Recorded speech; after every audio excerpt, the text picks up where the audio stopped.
Hi, my name is Bunton Cole. Today's lesson is about multiplying and dividing. You will learn that some calculations will involve multiplying or dividing, or both. That it gets easier when you know your multiplication table. That multiplication is a short method of adding the same values over and over again. It's more efficient. Divide is to share equally, and you will know how to deal with remainder when you're dividing. But first, I want to draw your attention to the fact that if you learn your multiplication tables, then you'll find it very easy to do multiplication calculations without any struggle or without a calculator. It's important to learn your multiplication table. To do that, I would advise you to learn your number patterns. They can be used to learn and memorize your multiplication table. Let's take 7, because 7 is more or less a little bit more challenging than other numbers. So if you want to learn your 7 times table, how can you do it using number patterns? All you need to do is to be able to add in sevens. 7, 14, 21 and so on. Let's look at what I've done for you here. I've done the first row of a table by entering 1, 2, 3, 4, 5, 6, 7, 8, 9, 10. Okay, remember it's your 7 times table you want to memorize. So what you do is fall back on your knowledge of number patterns and start counting in sevens. So under 1 you put 7, because 7 times 1 is 7, and then under 2 is 14, 7 times 2 is 14, and then you go all along, 21, 28, 35, 42, 49, 56, 7 times 9 is 63, 7 times 10 is 70. And there you have your multiplication table written down. Now, do the same with 2, 3, 4, 5, and so up to 10. Before you know it, you'll know your times table by heart. And then you can apply the same method for your 3 times, 4 times, 5 times, 6 times, 8 times, 9 times, and 10 times. Those numbers are easy to work with, really. But learning the 7 times table is what usually causes problem for our less able learners, which is why when you do the online lesson, you don't have to be worried about what people think about you. Just learn it at your own pace. You remember a while ago I asked you whether you really think about words before you use them. It's important to know the meaning of certain key words in maths because they will help you to understand what you are learning in maths. So for multiplication and division, the key words are multiply or times, and you see the sign of the X, which is a sign for multiplying, and then you see divide or share equally, because when you divide you share something equally. You sometimes have remainder, but we'll deal with that later. Opposites. Why is the expression opposite important? Because dividing is the opposite function of multiplication, and as you probably started learning already, it's always important to check your work. If you multiply, take the answer, divide it by whatever you multiplied, and you'll be able to get the other figure correctly. So it's a way of checking that you did your work correctly. So opposites are useful functions when you're checking that your answer is correct. Now let's look at multiplication. Take the football. There are 5 footballs, each costing £6. So all you have to do is 6 times 5, which is 30. You can add them together, 6 plus 6 plus 6 plus 6, but you'll find out that that is an inefficient way of working. As long as they're all the same price, then all you need to do is to just multiply, apply your multiplication table. In this case, it will be your 6 times table, or you can use your 5 times table. 5 times 6 is 30, and then all 5 balls at £6 will cost £30. So here's a quiz question. How would you find the price of 100 footballs? Add or multiply? What does that tell you? I'll give you a minute to think about that. Your answer is we multiply, because it's more efficient to multiply than to add to get a total of 100 items if they all cost the same price. But however, if they cost different prices, that I'm afraid you're going to have to add them all up together. This is why you'll need either a calculator or a computer spreadsheet. Let's look at this example. Sharon needs to buy some flour for party cakes. A packet of flour costs £3. Sharon needs 6 packets.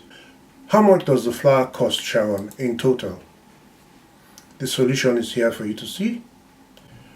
You multiply 3 by 6.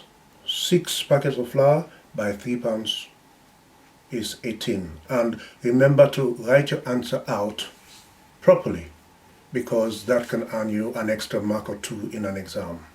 Okay? So the flour costs Sharon £18. However, if Sharon had to buy different items at different prices, would she be able to multiply? I don't think so, because you only multiply when you have the same values to multiply. In most cases, you'll have to multiply without calculator. In fact, in the functional skills examination and in virtually every school examination I have taught or invigilated, the paper consists of 2 parts.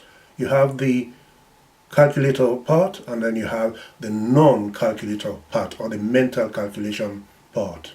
So it's important that you are able to calculate without a calculator, and this is why knowing your multiplication table is important, because you don't want to be writing 6 items and be adding them together. By the time you finish, you've run out of time.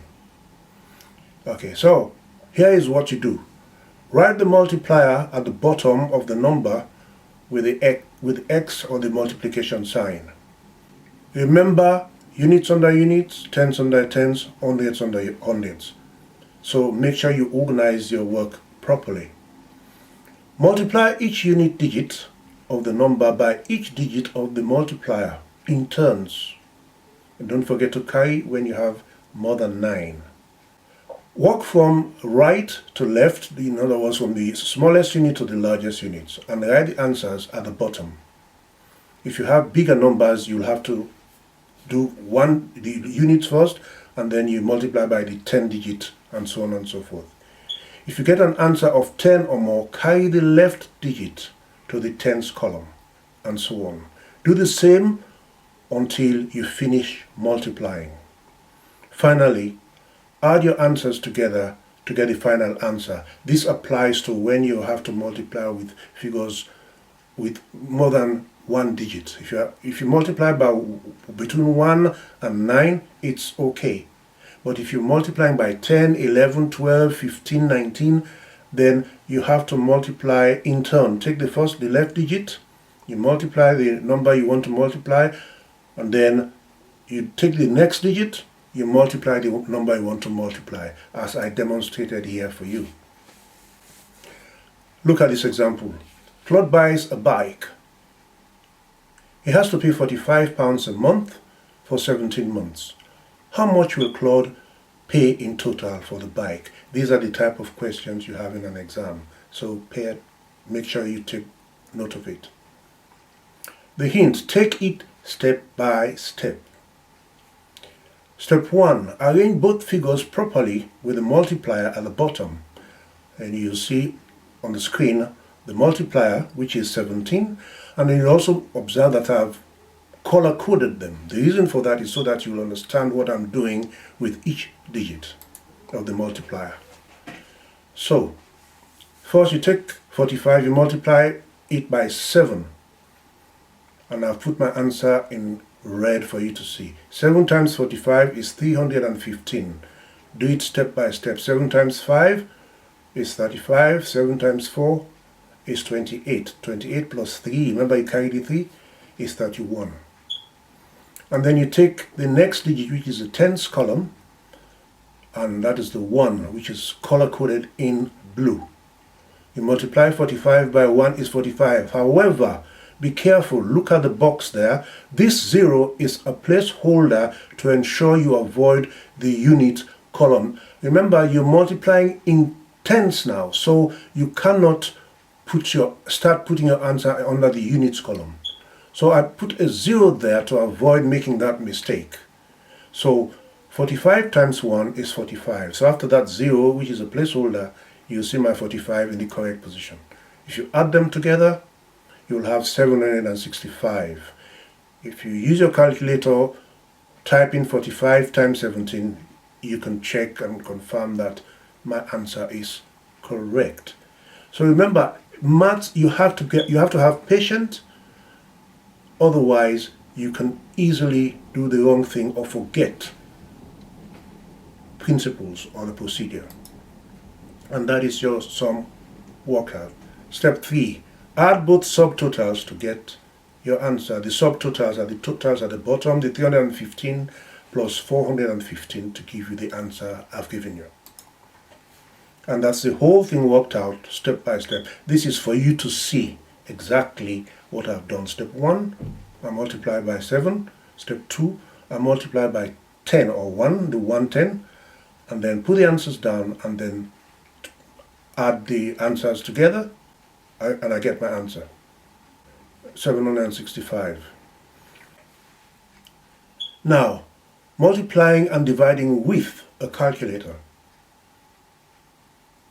Calculator is very useful, but it's very easy to make mistakes. So you have to make sure that the calculator is clear, there is no number stored in it, then you follow the procedure. Look at the signs on the keys, the plus, minus, divide, it's all there. You just do it step by step, very, very carefully. Now, you need to know when to divide and when to multiply, or both. In an exam, they will not tell you. And remember that your exam questions are usually in the form of a problem. You're given a scenario, and then you're asked to use the information provided to give back your answer. This is why you have to read very carefully. Remember, I told you one of the problems for some people is because they do not understand the language they're reading in. So get your pen, underline stuff which you don't understand. But most importantly, you have to practice. Practice, practice. This is where my lessons will come in useful for you. This example, Frank drives to work and back 5 days in a row. He drives 50 miles in total. In total. How many miles does Frank drive each day? The answer is that the 50 miles need to be divided by 5. In other words, it has to be shared equally. So you divide 50 by 5 and you'll get 10. Again, when you're writing out your answer, you need to write it in a sensible, structured way. And that is Frank drives 50 miles divided by 5 days equals 10 miles each day. So Frank drives 10 miles each day. Dividing without a calculator. That can be a little bit tricky and confusing, but if you remember your tens under tens, units under units, and you know your multiplication table, then it will help you. And most importantly, when you're dividing, quite often you have to multiply as well, because sometimes if you want to find the remainder, or if it's a long division like the ones I'll be showing you later on, you have to divide unit by unit by unit. But in division, you start from the highest value, the if it's tenths and unit, as in this case 56 is 5 tenths and 6 units, you start by dividing the 5 first. If there is any remainder, you add it to the 6, and then you continue with your division, as in this case, yeah? So let's see what we have. The solution of dividing 56 by 4. So 56 divided by 4, you see how you can write division problem in different ways. But this is for the long division, so that you'll be able to understand the step-by-step method. You'll observe that against the 14, you have a times sign in red. What do you need that for? I'll tell you. You remember, you start to divide from the highest column, in this case 5 units, and then you go on to the 6 units. So in dividing, you do the reverse of when you're multiplying or when you're adding. Okay? Now, so 56 divided by 4, you take the 5, you divide it by 4. How many times will 5 go into 4? 1. You put the 1 at the top. And then you take that 1 times 4, right, is equal to 4, which is at the bottom.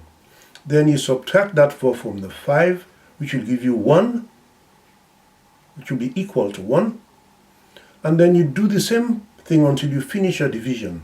So you've divided 5 by 5, you have remainder 1. So you need to divide 6. But remember, that 1 remaining is actually 10. So you add it to the 6, so it makes it 16. Okay? So 16 divided by 4 is 4. To check your answer, 4 times 4 is 16, which is at the bottom there. And then you subtract that 16 from the top 16, you'll have 0. Look at some of the rules I've put on the right. You divide, and then you multiply, and then you subtract, and then you extend it. That means whatever remainder you have, you do the same thing again. Okay? And then the answer will be 56 divided by 4 is equal to 14. Now, I'll do another more complex one for you in a minute. In this case, dealing with remainders. Kojo has 158 eggs and wants to put them in boxes of 12.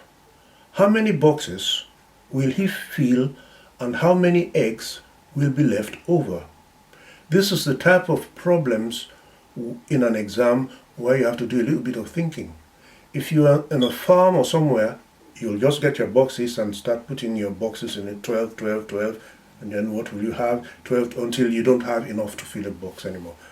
But in an exam or in a real-life administrative situation, you have to apply your knowledge of maths. And in this case, you will divide 158 eggs by 12 boxes.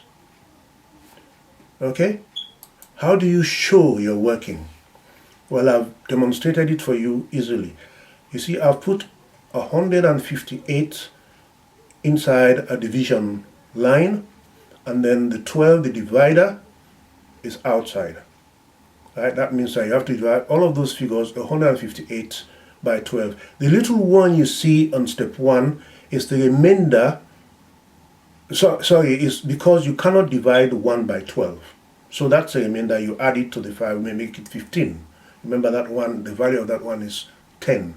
So you add it to the 5, makes it 15. So step 1, you put 0, and then you go on to step 2. 15 divided by 12 is 1. Okay, 1 times 12 is 12. So 12 from 15 is 3. That's why you see that little 3 there by the 8. So step 3 now, you say 38 divided by 12 is 3. But how many times will there be any remainder? Of course, because if you 12 times 3, if you use your calculator, is 36. Okay? Or you just put 12 and you put times it by 3. 3 times 2 is 6. 3 times 1 is 3, 36. But we have 38 there, so 38 minus 36 is remainder 2. So your answer, 158 eggs will fill 13 boxes, and Kojo will have 2 eggs left over. Now, one of the reasons why it's important to download my lessons, my lesson video, one of the reasons why it's important to download my lesson video is because you can always go back and look at what I've done until you understand it. It's also useful to get the book which I told you about. Okay?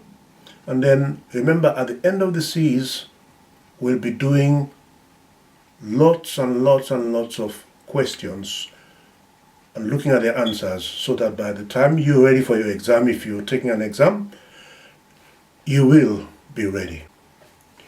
Now, using a calculator is very straightforward, but there are certain rules you always have to follow.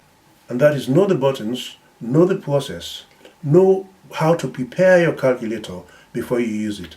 First thing you need to do, clear the calculator. Okay? There is always a user note when you buy a new calculator. Read it and learn how to use the calculator. So make sure your calculator screen is showing 0. Then you carefully key in your number. Let's look at this example. Lottie has gone out to dinner with 9 friends. The meal cost £280. The cost will be split equally between Lottie and her friends. How much will each person cost? That is a division sum. Now, so all you have to do is key in your number, make sure your screen is in 0, and then you key in 280, divide, and then 1010 equals, and then you see your answer. You see your answer there. Don't forget, as soon as you've got your answer, you've written it down, clear your calculator, because sometimes people tend to leave data in their calculator, and when you want to go on to your next question, it is wrong because you forgot to clear it. Remember, when you're under exam pressure, you can do silly things that you regret. So rounding up to whole numbers, usually you have remainders, and you, like in the last example, and what do you do with it? When you're working or even at home, if you have to work with numbers, you will have to think about what to do with the result, and this is the case. Some questions need answers that are whole numbers. You won't always end up with a whole number when you divide. Real life is not always like that.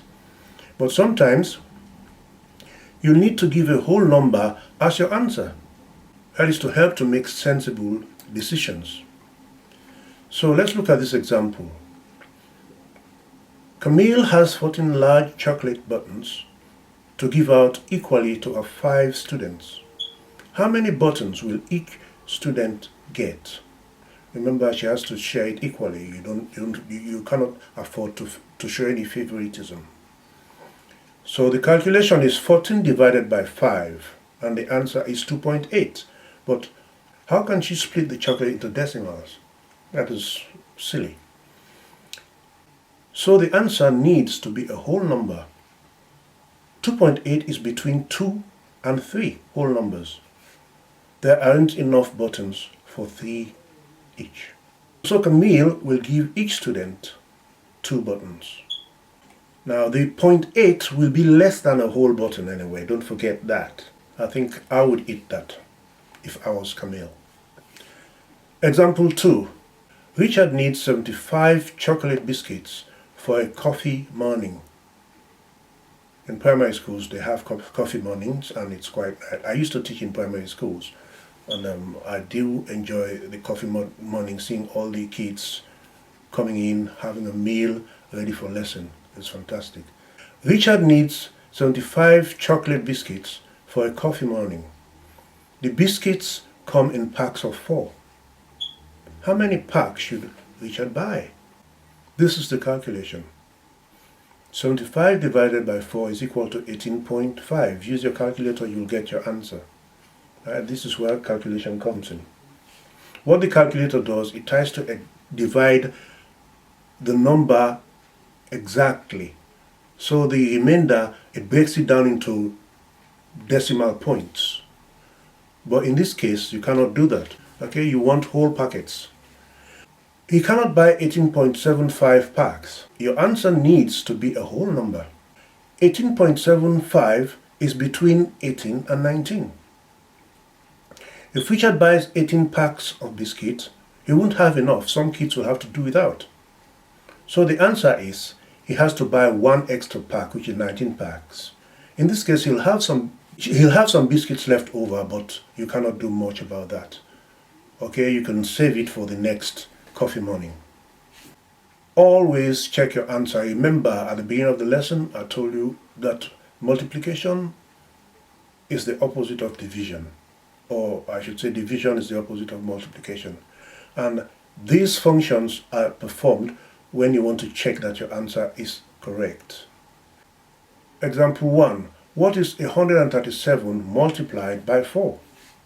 Answer, 548. Is that correct? Check that your answer is correct by using the opposite calculation. So you take the answer 548.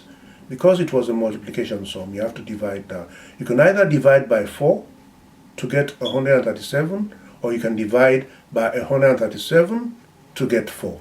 You've got your calculator, you can always use it. So 548 divided by 4 is 137, or 548 divided by 137 is 4. Either way, your answer is right because it brought you back to the original data you used. We need to always check our answers, as we'll see in example 2. Stella needs 14 fabric heart patches to sew onto some bags. The hearts are sold in packs of 5. How many packs should Stella buy? We need to check, and if we don't have an exact amount of bags she should buy, then she needs to decide whether she should buy more. So the answer is 14 divided by 5, which is equal to 2.8. And therefore, Stella will need to buy 3 packs, otherwise she will not have enough. Now check your answer using the opposite calculation. 5 times 2 is 10. So that's not enough for what she needs. So what she needs to do is check again, add more 1 to the 2, make it 3. So 5 times 3 is 15. That 15 will cover the 14 hearts that she needs. So she will need to buy 3 packs. So answer, Stella must buy 3 packs to be able to do her work properly. So here are some practice questions. What is 6 times 10? Show how you check your answer.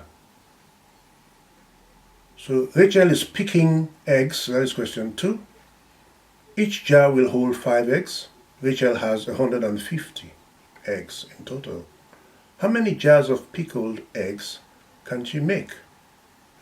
Show how you get your answer. Hemari needs to send 94 invitations in the post.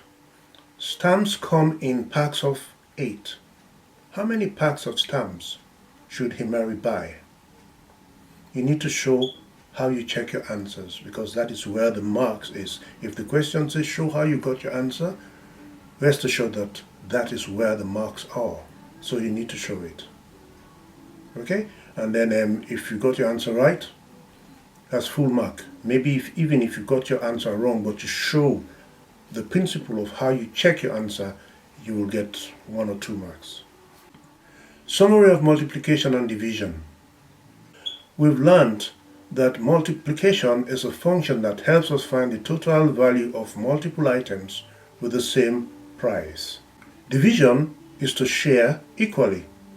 Division is the opposite function of multiplication. Knowing your multiplication by heart will help you solve problems quickly. You will get remainder sometimes when dividing. You should know what to do to get your answer right in that case. You should round down when you get division remainders. Sometimes you round up if the situation demands it. Practice questions, multiplication and division. Here are 7 questions which I would advise you to attempt. If you have any problems, don't worry, make a note of it. When we have our revision session at the end of this number unit, we will look at the answers. I've got all the answers and the workings of all the problems I'm giving you now and the practice questions I'm giving you. But when we walk through the 5 topics in numbers, which is what is numbers, addition and subtraction, multiplication and division, decimals and fractions, then we will look through the sample questions I've given you and the practice questions I've given you and find the answers so you can do your correction. Okay, remember, it's okay to make mistakes. It's okay to get your sums wrong, but you have to be able to identify where you're weak, correct it. I'll see you next time.